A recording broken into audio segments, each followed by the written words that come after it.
오늘 성구집의 말씀은 그렇지만 제가 그냥 56장 1절에서부터 8절까지를 다 읽겠습니다. 이사야서 56장 1절에서부터 8절을 다 읽고 그 전체 말씀을 가지고 함께 나눠보겠습니다. 주님께서 말씀하신다. 너희는 공평을 지키며 공의를 행하여라. 나의 구원이 가까이 왔고 나의 의가 곧 나타날 것이다. 공평을 지키고 공의를 철저히 지키는 사람은 복이 있다. 안식일을 지켜서 더럽히지 않는 사람, 그 어떤 악행에도 손을 대지 않는 사람은 복이 있다. 이방 사람이라도 주님께로 온 사람은 주님께서 나를 당신의 백성과는 차별하신다 하고 말하지 못하게 하여라. 고자라도 나는 마른 장작에 지나지 않는다 하고 말하지 못하게 하여라. 이러한 사람들에게 주님께서 이렇게 말씀하신다. 비록 고자라 하더라도 나의 안식일을 지키고 나를 기쁘게 하는 일을 하고 나의 언약을 철저히 지키면 그들의 이름이 나의 성전과 나의 성벽 안에서 영원히 기록되도록 하겠다. 아들, 딸을 두어서 이름을 남기는 것보다 더 낮게 하여 주겠다. 그들의 이름이 잊혀지지 않도록 영원한 명성을 그들에게 주겠다. 주님을 섬기려고 하는 이방 사람들은 주님의 이름을 사랑하여 주님의 종이 되어라.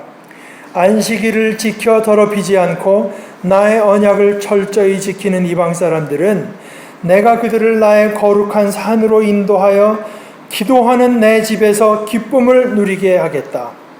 또한 그들이 내 제단 위에 바친 번제물과 희생제물들을 내가 기꺼이 받을 것이니 나의 집은 만민이 모여 기도하는 집이라고 불릴 것이다. 쫓겨난 이스라엘 사람을 모으시는 주 하나님께서 말씀하신다. 내가 이미 나에게로 모아들인 사람들 외에 또 더 모아드리겠다. 하나의 말씀입니다. 하나님 감사합니다.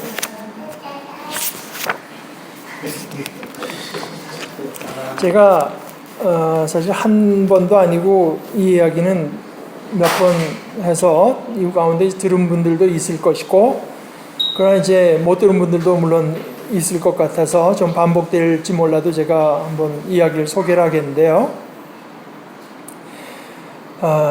미국에 이제 본래 소설가입니다. 소설을 쓰다가 그 집안 출신이 믿는 집안 출신이 아니었는데 그냥 세상적인 소설 문학을 하다가 예수를 믿게 되고 목사가 된 분 중에서 이제 프레드릭 비크너라는 분이 있습니다.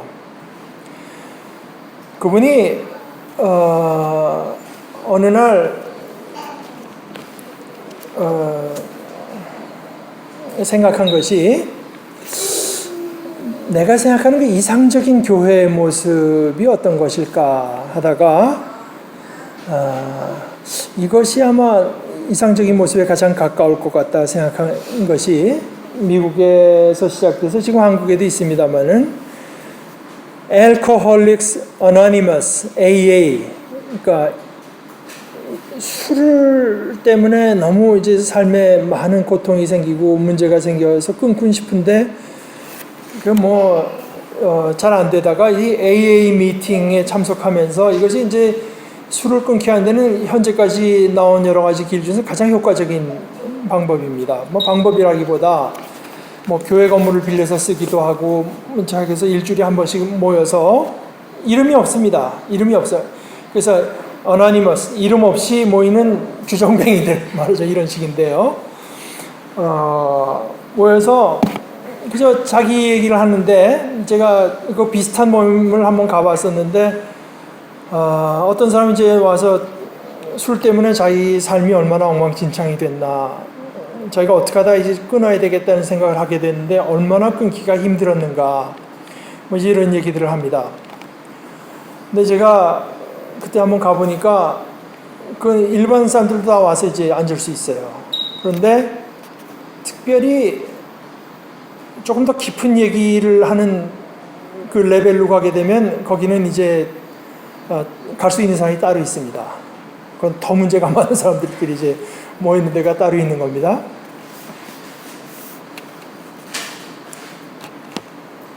그분이 AA 모임을 보면서 저것이 내가 생각하는 교회에 가장 가깝다. 그러니까 여기 영락교회에 필립 얀시라는 분이 왔을 때 그런 얘기를 해요. 자기 친구가 크리스천인데 이제 AA 미팅에도 가는 분이 이제 자기한테 한 얘기가 뭐 두 군데 가다 보니까 비교가 될 거 아닙니까? 가장 큰 차이가 뭐냐?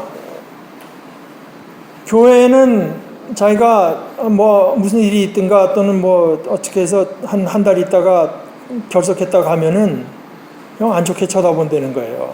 저 친구는 말이야 집사라면서 교회에 저렇게 빠지고 뭐 벌써 자기를 보는 눈길이 좀 안 좋다는 겁니다. 근데 그 AA 미팅은 자기가 어쩌다 빠졌다가 그 다음에 가면 다 그렇게 반겨준다는 거예요. 너 여기 그만두고 다시 술 먹기 시작한 줄 알고 우리가 얼마나 걱정했는지 모른다.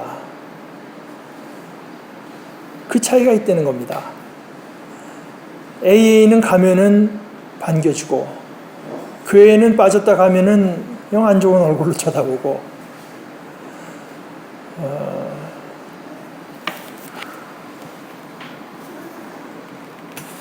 오늘 성경 말씀에서요 주님께서 말씀하시기를 너희는 공평을 지키며 공의를 행하여라 이제 하고 말을 하셨는데 그 뒤에 하시는 말씀이 나의 구원이 가까이 왔고 나의 의가 곧 나타날 것이다.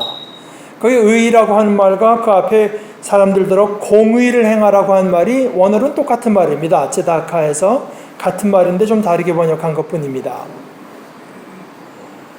내 구원이 가까이 왔고 내 의가 나타날 것이다. 하나님의 구원과 하나님의 의가 거진 같은 동의어로 이제 쓰여지고 있고 그럴 것이니까 너희는 공평을 지키며 공의, 정의를 행하여라. 공평을 지키고 공의를 철저히 지키지 않으면 너희는 죽는다 하는 것보다 소위 이제 우리 그 교육하는 사람들 말 한국말로 뭐라 그러지 모르겠습니다. 영어로는 positive reinforcement라고 해서 공의를 지키고 공평을 지키고 공의를 철저히 지키는 사람이 복이 있기 때문이다. 풍성한 삶을 살게 되기 때문이다. 여러분들 뭐 지금 한국 사회를 보면서 공평하지 않고 의를 지키지 않는 사회가 얼마나 살맛이 안 나는 사회인지 여러분들이 다 느끼고 있을 겁니다. 그러니까 공평을 지키고 공의를 지킨다고 하는 것은 어떤 율법 조항, 법 조항, 나를 얽매는 것으로 볼 게 아니라 사실은 우리를 자유롭게 하는 것이고 거기에 이제 기쁨이 있고 거기에 삶의 풍성함이 있는 것입니다. 모든 평가가 공의롭고 정의로울 때 사람들이 노력하는 맛이 나지 않겠습니까? 시간을 쏟는 기쁨이 있겠죠. 그만큼 이제 결과가 있으니까요. 그러면서 안식일을 지켜서 더럽히지 않는 사람, 그 어떤 악행에도 손을 대지 않는 사람은 복이 있다. 하나님의 계명이 여럿 있죠. 간음하지 말라, 살인하지 말라, 거짓 증거하지 말라, 많은 것이 있지만 하필이면 안식일을 지키는 것을 이렇게 이제 내세운 것을 보십시오. 이것은 저 뒤에 가서 4절에 비록 고자라 하더라도 나의 안식일을 지키고 나를 기쁘게 하는 일을 하고 나의 언약을 철저히 지키니 안식일을 지킨다고 하는 것이 굉장히 중요한 것으로 이제 나타나 있고 또 6절에서도요 주님을 섬기려고 하는 이방 사람들을 말을 하면서 안식일을 지켜서 더럽히지 않고 나의 언약을 철저히 지키는 사람 이렇게 하면서 안식일이라고 하는 것을 굉장히 중요하게 여기는 것으로서 이것이 이제 많은 학자들이 이제 생각할 때 이 이야기의 배경은 아마도 이스라엘 사람들이 바빌론에게 포로 생활을 하다가 한 540년께 돌아와서 얼마 한 520년 BC 520년 정도의 그 배경이 있는 것이 아닌가 생각합니다.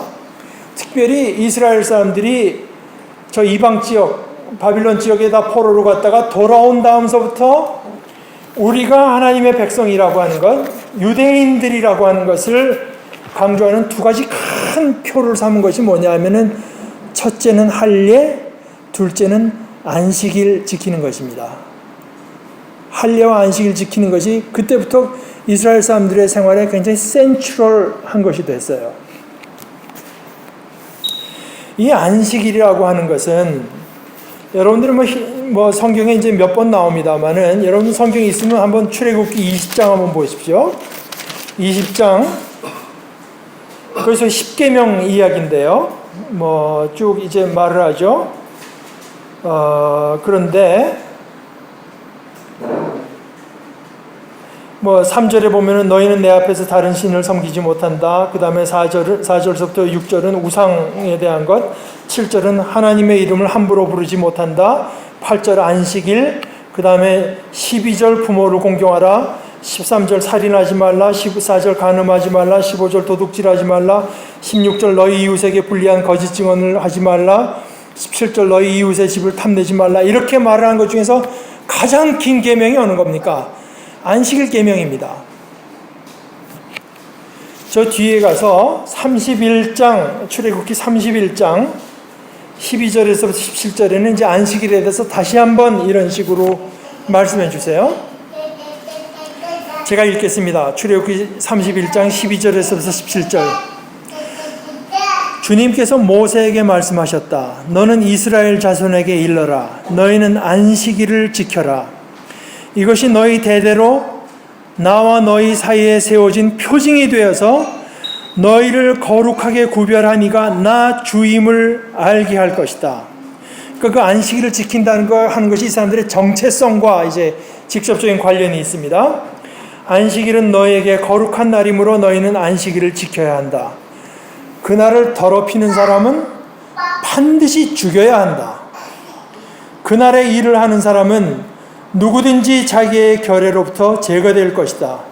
엿새 동안은 일을 하고 일의 날은 나 주에게 바친 거룩한 날이므로 완전히 쉬어야 한다. 그러니까 안식일은 쉬는 것과 하나님께 바쳐진 날이라고 하는 이 두 가지가 굉장히 큰 것입니다.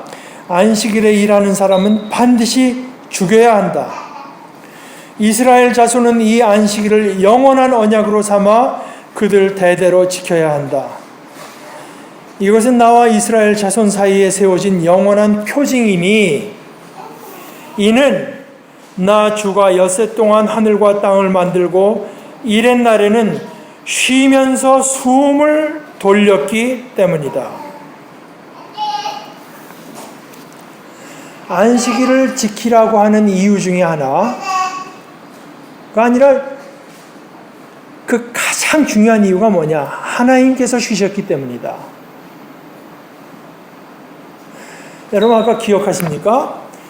하나님의 의가 가까이 왔으니까 너희는 의를 행해라. 하나님께서 쉬셨으니까 너희도 쉬어야 된다. 다시 말하자면 우리 인간, 특별히 하나님의 백성된 우리는 하나님의 리듬에 맞춰서 살아야 된다. 하나님의 리듬에 맞춰서. 오늘 이제 이 두 가지 어떤 부류의 사람이 나옵니다. 이것이 아마 이제 이스라엘 사람들이 저 바빌론으로 끌려왔다가 돌아와서 이스라엘 나라도 회복하고 성전도 회복하고 예루살렘 성도 수복하고 새로 질 때 이제 뭐 온갖 이상한 사람들이 막 그 땅에 오래 살던 사람들도 있을 것이고 외부에서 온 사람들도 있고 또 이스라엘 사람으로 바빌론에서 온 사람도 있지만 그곳에서 이방인들과 결혼해서 온 사람들도 있기 때문에 나중에 성경에 여러분들이 에스라, 느헤미야 같은 데를 보게 되면 이럴 수가 있을까? 이렇게 잔인할 수가 있나 하는 내용이 나옵니다. 이방 여자분들 다 돌려보내라는 거예요. 다 결혼한 사람들인데 결혼해서 왔는데 다 돌려보내라 그래요. 그런데 어찌됐건 그러니까 어떤 사람을 우리 이 공동체에 받아들이고 어떤 사람은 못 들어오게 하는가에 대해서 굉장한 어떤 논쟁이 있었을 것으로 생각하고, 그 가운데서 이 두 부류가 특별한 이제 어떤 관심의 대상이 됐던 것으로 학자들은 추측합니다. 그러니까 첫째는 이방 사람입니다.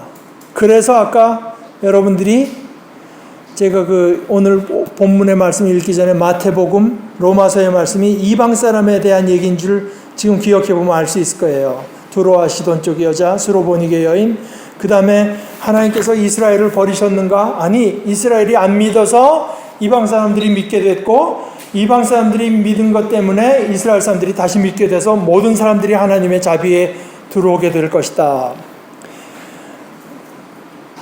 이제 오늘 이방인에 대한 얘기를 주로 했는데, 오늘 3절이 이제 그 얘기입니다. 이방 사람이라도 주님께로 온 사람은 주님께서 나를 당신의 백성과는 차별하신다 하고 말하지 못하게 하여라.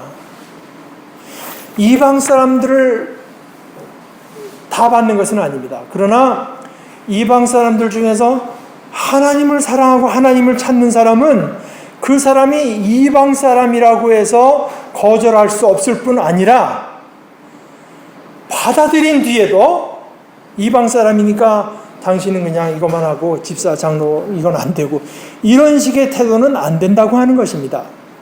주님께서 나를 당신의 백성과는 차별하신다 하고 말하지 못하게 하여라. 이것이 이제 이방 사람 얘기고, 그 다음에 고자라고 하는 것은 물론 이제 남성 어떤 생식기에 손상을 입거나 이제 그 기능을 잃은 사람을 말하는 건데요. 이것이 심각한 이유는 성경에서 이것을 금했기 때문입니다. 신명기, 구약성경 신명기 23장 1절서부터 몇 절을 제가 읽어보겠습니다. 고환이 터졌거나 음경이 잘린 사람은 주님의 총회 회원이 되지 못합니다. 이것이 하나의 법입니다. 율법입니다. 사생아도 주님의 총회 회원이 되지 못하고 그 자손은 10대에 이르기까지 주님의 총회 회원이 되지 못합니다. 암몬 사람과 모압 사람, 이건 다 이방 사람들입니다. 은 주님의 총회 회원이 되지 못합니다. 그 자손은 10대가 아니라 영원히 주님의 총회 회원이 되지 못합니다. 그러니까 남자로서의 기능을 상실한 사람, 고자라고 하더라도 이제 자기는 자녀를 생산하지 못할 거 아닙니까? 그러니까 나는 이젠 다 마른 장작이다. 실망과 이제 절망에서 나온 말이죠. 이런 말은 못하게 하라는 것입니다. 하나님께서 은혜를 베풀어서 그들이 자손을 낳게 한다는 뜻이 아니라 4절 5절의 말씀이 그건데요. 이런 사람들에게 주님께서 이렇게 말씀하신다. 비록 고자라고 해도 나의 안식일을 지키고 나를 기쁘게 하는 일을 하고 나의 언약을 철저히 지키면, 오늘 제가 표현한 대로 말하자면 하나님의 리듬과 하나님의 뜻에 따라 살기만 하면 그이들이 고자인가 아닌가는 더 이상 문제가 되지 않는다. 이것은 근본적으로 말해서 신명기에서 하나님께서 주신 율법의 폐기나 마찬가지입니다. 나의 언약을 철저히 지키면 오히려 그들의 이름이 나의 성전과 나의 성벽 안에서 영원히 기억되도록 하겠다. 아들, 딸을 두어서 이름을 남기는 것보다 더 낮게 하여 주겠다. 그들의 이름이 잊혀지지 않도록 영원한 명성을 그들에게 주겠다. 영원한 이름. 여러분, 사람들이 내가 앞으로도 잊혀지지 않고 기억된다고 하는 것이 인간 모두의 어떤 본성에 속한 건지 모르지만, 특별히 이제 성경에서도 이미 그런 이제 증거가 나타나서 이스라엘 사람들이 그랬지 않습니까?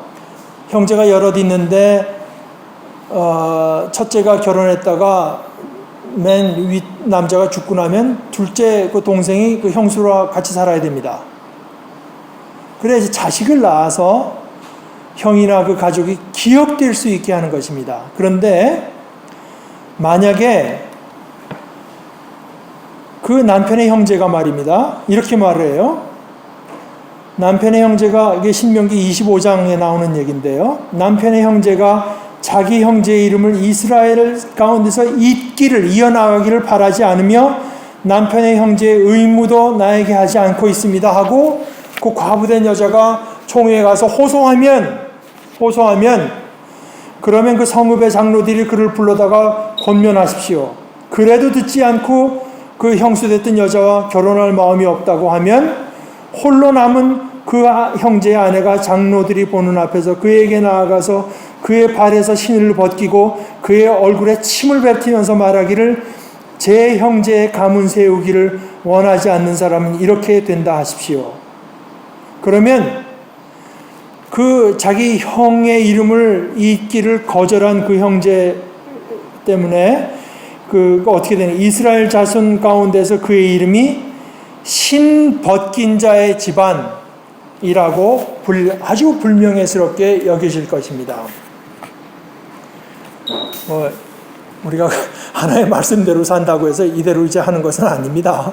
그러나 그 당시 사람들에게 있어서 그 이름이 기억되고 이어진다고 하는 것이 얼마나 중요한 일이었겠는가 하는 것과, 그러니 자기 자손이 없는 사람의 절망감이 얼마나 컸겠는가 하는 것을 우리가 능히 짐작해 볼 수 있지 않겠습니까? 그러나 하나의 말씀은 그렇다고 해도 이 세상에서는 아무리 불완전한 사람, 가망 없는 사람이라고 여겨졌다고 해도 아무런 문제가 되지 않는다. 하나님을 사모하고 하나님의 리듬에 맞춰서 살고 하나님의, 이런 말이 가능할지 모르지만 어떤 영성에 자기를 맞춰서 사는 사람이라고 한다면 그들의 이름이 하나님의 집, 하나님의 성전과 나의 성벽 안에서 영원히 기억되도록 하겠다고 하면서 아들, 딸을 수없이 두어서 이름을 남기는 것보다 더 낫게 하여 주겠다. 그들의 이름이 잊혀지지 않도록 영원한 명성을 그들에게 주겠다. 여러분들 기회를 만들어서라도 성지에 한번 꼭 가보시기를 제가 권합니다. 그러니까 이스라엘 예루살렘에 가게 되면 야드 바셴이라고 하는 전시관 같은 게 있습니다. 야드 바셴, 바는 이제 and고요. 야드는 손, 이 팔이고, 셴은 name, 이름입니다. 야드는 사실 거기서 상징 이제 기념비를 세워놨고, 그다음에 이름. 뭔가 하면은 히틀러 때 이제 그 대학살을 당한 사람들의 이름을 거기다 다 이제 새겨놨어요. 당신들의 이름이 잊혀지지 않는다. 이제 그건데요. 그 야드 바셴, 그 성경적인 근거가 오늘 읽은 이 구절입니다. 이 구절을 가지고 그 야드 바셴을 이제 세워놓은 것입니다. 이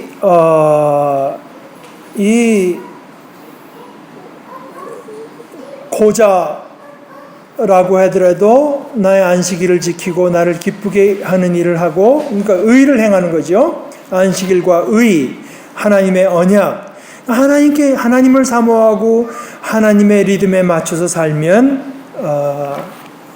그들의 이름이 잊혀지지 않도록 영원한 명성을 그들에게 주겠다. 주님을 섬기려고 하는 이방 사람들, 이스라엘 사람들이 아닌 저 이방 사람들이지만 하나님을 섬기려고 하는 이방 사람들은 주님의 이름을 사랑하여 주님의 종이 되어라. 그것만이 문제가 되는 것입니다. 주님의 이름을 사랑하는가, 주님을 섬기려고 하는가. 더 이상 너희가 이스라엘 사람이 아니라고 해서 조금도 부족할 것이 없습니다. 여전히 다시 말씀하기를 안식일을 지켜서 더럽히지 않고 나의 언약을 철저히 지키는 이방 사람들은 내가 그들을 나의 거룩한 산으로 인도하여 기도하는 내 집에서 기쁨을 누리게 하겠다. 또한 그들이 내 제단 위에 바친 번제물과 희생제물들을 내가 기꺼이 받을 것이니, 다시 말해서 full participation, 온전히 받아들여지는 것입니다. 이방인이라고 해서 글쎄 너는 받아들여주긴 하지만 그래도 이스라엘 사람 같을 수는 없고, 이것이 아니라 하나님께 제사 지낼 수 있고 예배할 수 있고 기도할 수 있습니다. 그들의 기도는 꼭 이스라엘 사람들을 통해서 해야 되는 거 아니라, 또 바치고 싶어도 무슨 더 자격을 갖춘 이스라엘 사람들을 통해서 해야 되는 것이 아니라 이방 사람들이라고 해도 하나님의 리듬에 맞춰서 살기만 하면, 하나님을 사랑하기만 하면, 주님의 이름을 사랑하고 주님을 섬기려는 마음만 있으면 예배할 수 있고 기도할 수 있고, 나는 그들이 바친 제물을 기쁘게 받을 것이고 그들의 기도에도 기쁨이 있도록 하겠고 하면서 하나님의 말씀이 나의 집은 만민이 모여 기도하는 집이라고 불릴 것이다. 여러분들이 성경을 좀 읽은 분들은 예수님께서 이 말씀을 하신 걸 기억하시겠죠? 예수님께서 성전에서 보니까 환전상들 그걸로 성전에서 쓰는 동전으로 바꾸기 위해서 돈 남기는 사람들, 온갖 사람들이 짐승 팔고, 거기 가서 이제 제단에 갖다 짐승 바치려니까 거기서 이제 그런 온갖 이익을 추구하는 이런 게 있는 걸 보면서 예수님께서 그걸 다 때려 엎으시면서 하시는 말씀이, 성경에 말씀하기를 내 집은 만민이 기도하는 집이라고 했거늘 너희는 그 집을 강도의 구려를 만들었다. 이렇게 말씀하세요. 보십시오. 만민의 기도하는 집이 강도의 구렬이 됐습니다. 예수님의 그 포인트는 기도하는 집에 있었던 것 같아요. 만민의 기도하는 집이라고 할 때. 그러나 오늘 사실 이사야서에서 다 강조된 것은 기도하는 집이라기보다는 오히려 만민에게 더 있는 것 같습니다. 만민이 모여 기도하는 집. 누구래도 와서 하나님께 내 마음을 찢고 진실한 마음으로 나와서 기도할 수 있는 집.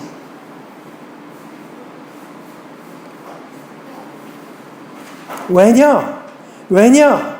고작은 이방 사람들이건, 사실 이 고자라고 하는 것은 아까 말씀드린 신명기의 율법에 근거한 것도 있지만, 더군다나 이때 고자가 더 문제가 됐던 것은, 이 당시에 고자, 생각해 보십시오. 이 사람들이 지금 바빌론에서 포로 생활하다 온 사람들입니다. 고자가 적지 않았던 것 같아요. 왜냐? 페르시아 궁, 처음에 이제 페르시아였습니다. 페르시아의 정책 중에 하나가 왕의 궁정에서 일하려면은 좀 거세를 해야 됩니다. 고자가 돼야 돼요. 그러니까 이스라엘 사람들 중에서 무슨 다쳤든가 선천적으로 문제가 있어서 고자가 된 사람 말고 적지 않은 사람들은 출세하기 위해서 자신의 신앙을 어느 정도 포기했던 사람들입니다. 지금 보기에는 느헤미야도 고자가 아니었을까? 왜냐면 이스라엘 사람으로 궁중에서 일했으니까요. 그래서 자신의 신앙에 실패가 있었던 사람도 문제가 되지 않아요. 고자가 된 것이 다른 이유가 아니라 내 신앙을 포기했기 때문에 고자가 된 사람이라고 하더라도 나는 마른 장작에 지나지 않는다고 말하지 못하게 해라. 왜냐하면은 내가 그들이 그렇게 2차 시민으로, 내가 그들이 그렇게 결격 사항이 있는 사람으로 두게 내버려 두지 않는다. 이 모든 일들의 근거가 바로 8절에 나타난 하나님의 성품에 있습니다. 쫓겨난 이스라엘 사람들을 모으시는 주 하나님. 여기 이제 모은다고 하는 말, 히브리 말에 이제 강세, PL형이라서 강세형을 쓰면서 분사를 써서 영어로 말하자면 gatherer, 모으시는 자, 하나님은 모으는 분입니다.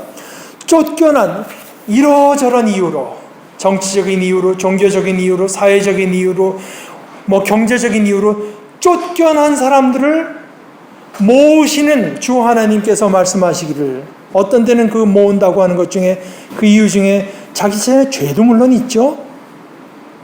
그러나 하나님은 그들을 모으시는 하나님께서 말씀하시기를 내가 이미 많이 모아드렸는데 더 모아드리겠다. 이 모아드린다는 말씀이 이제 3번이 반복이 됩니다. 하나님은 모으시는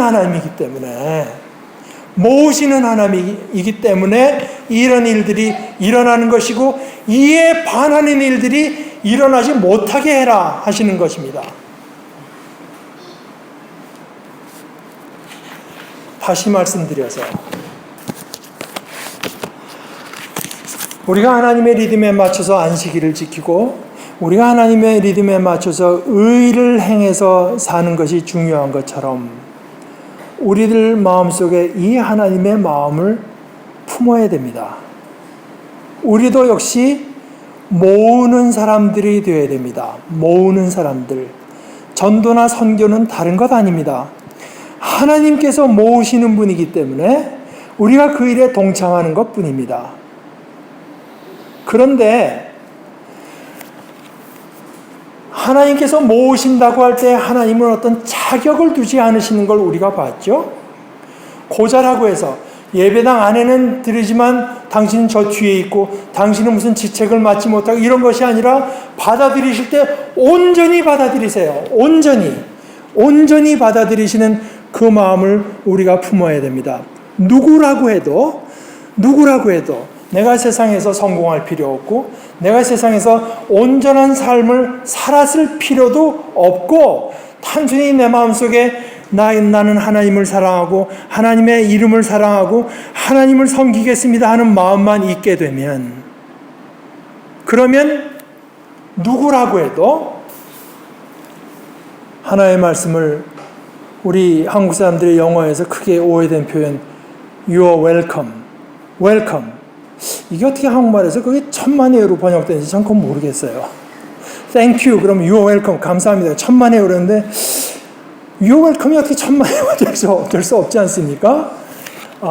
당신 welcome 내가 당신을 받아들입니다. 환영합니다. 공합대하고 할 때 당신이 어떤 것을 나는 당신을 환영합니다 하는 뜻 아니겠어요?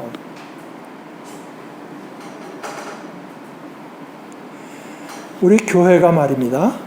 우리 교회가 이것이 이제 우리 속에 있어야 되거든요. You are welcome. 저 사람 또 와서 나한테 귀찮은 소리 하려는 거 아니야. 이 마음을 지울 줄 알아야 됩니다. 저 친구 내가 얘기 드리니까 밖에서는 이러저런 삶을 살고 있다는데 이런 생각을 버릴 줄 알아야 됩니다. You are welcome. 우리끼리 먼저 그래야 되고 저 밖에서 지금 들어오는 아이들도 내가 들어오면서는 저분들이 모두 나를 환영한다고 느낄 수 있어야 됩니다. 누구라도 우리를 찾아오고 우리 공동체를 찾아오는 사람들은 내가 다른 데는 몰라도 그 모임에 가면서는 내가 비교적 괜찮은 사람으로 보이는 부담이 없어도 된다.